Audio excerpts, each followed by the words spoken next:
భారతీయుడు ఛానల్ కి స్వాగతం. జై శ్రీరామ్. ఈ మోదీ గారు మనమంతా 2024 ఎలక్షన్స్, రామ్ జన్మభూమి మందిరం ఆ హడావుడిలో ఉండగా సైలెంట్ గా ఇంకో పని చేస్తారండి.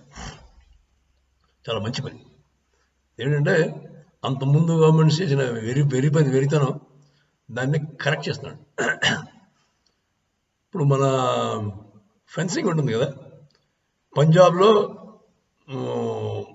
ఇంటర్నేషనల్ బార్డర్, జమ్మూ కాశ్మీర్లో కొంత ఇంటర్నేషనల్ బార్డర్, కొంత లైన్ ఆఫ్ యాక్చువల్ కంట్రోల్. ఈ ఈ మనం అంతకుముందు 88 నుంచి 90 దాకా ఫెన్సింగ్ కట్టారు. 1988 నుంచి 94 ఆ ప్రాంతాల్లో కట్టారు ఫెన్సింగ్. ఆ కట్టడం కట్టడం ఏం చేశారంటే, వీళ్ళు మన భూభాగాన్ని ఒక 5 కిలోమీటర్లు వదిలేసి కట్టారు. భయం అనమాట, పాకిస్తాన్ అంటే. సో పాకిస్తాన్ ఫెన్సింగ్ 1 కిలోమీటర్, మన ఫెన్సింగ్ 5 కిలోమీటర్లు ఎదురు. దాంతో ప్రాబ్లం ఏంటంటే, రైతులు ఉంటారు కదా, ఈ 5 కిలోమీటర్ల మధ్యలో 3 మంది రైతులు ఉండేవారు. ఆ రైతులందరూ పాస్బుక్ చూపించి, బాబు నా పొలానికి వెళ్ళాలంటే మన ఫెన్సింగ్ నుంచి సెక్యూరిటీ వాళ్ళు వదులుతారు అనమాట. వాడు పొద్దున్నే సాయంత్రం చేరుపడేలోపు వచ్చాడు. దానివల్ల వాళ్ళు కొంత అంటే వ్యవసాయం సగం చేయగలుగుతారు. తర్వాత వాళ్ళు రాత్రిపూట కాపలా ఉంటారు కదా, అడవి పందులు వచ్చి మొత్తం ధ్వంసం చేస్తారు ఆ పంటలు. అదొక ప్రాబ్లం.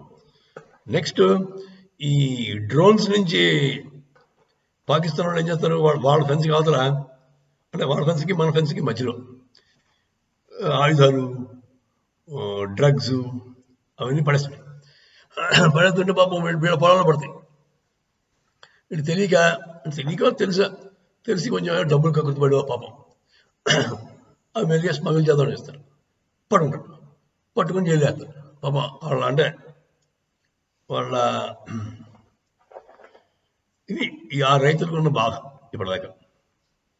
దానివల్ల 45,000 ఎకరాలు ఫాలో అంటే బంజరు భూమి కింద అయిపోయి, అంటే అందరూ వెళ్ళలేరు కదా ఇలాగా, వదిలేరు. సో ఇప్పుడు మోదీ గారు ఏం చేస్తారంటే, ఈ 5 కిలోమీటర్లు 3 కిలోమీటర్లు తేడాగా ఉన్న ఫెన్సింగ్ అంతా కూడా కరెక్ట్ చేస్తాం. పంజాబ్ బార్డర్ చెప్పుకున్నాం కదా, ఇంటర్నేషనల్ బార్డర్. ఇక్కడ జమ్మూ కాశ్మీర్ దగ్గర వచ్చేది అది లైన్ ఆఫ్ యాక్చువల్ కంట్రోల్, అంటే మన కాశ్మీరే బయట ఉంది, అటుంది పిఓజేకి అటే, కొంత ఏమో ఇంటర్నేషనల్ బార్డర్. సో ఈ ఫెన్సింగ్ని అక్కడ దాకా మూవ్ చేయాలి సైలెంట్గా.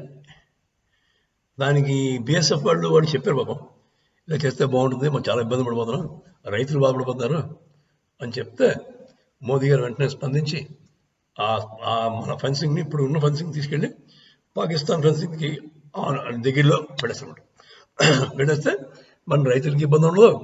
45,000 ఎకరాలు సాగులు వస్తాయి. మంచి భూములు అండి, పంజాబ్ భూములు తెలుసు కదా. తర్వాత వాళ్ళకి ఈ సెక్యూరిటీ చెక్లు, వెళ్ళేటప్పుడు సెక్యూరిటీ చెక్, వచ్చేప్పుడు సెక్యూరిటీ చెక్, ఆ ఇబ్బందులు ఉండవు.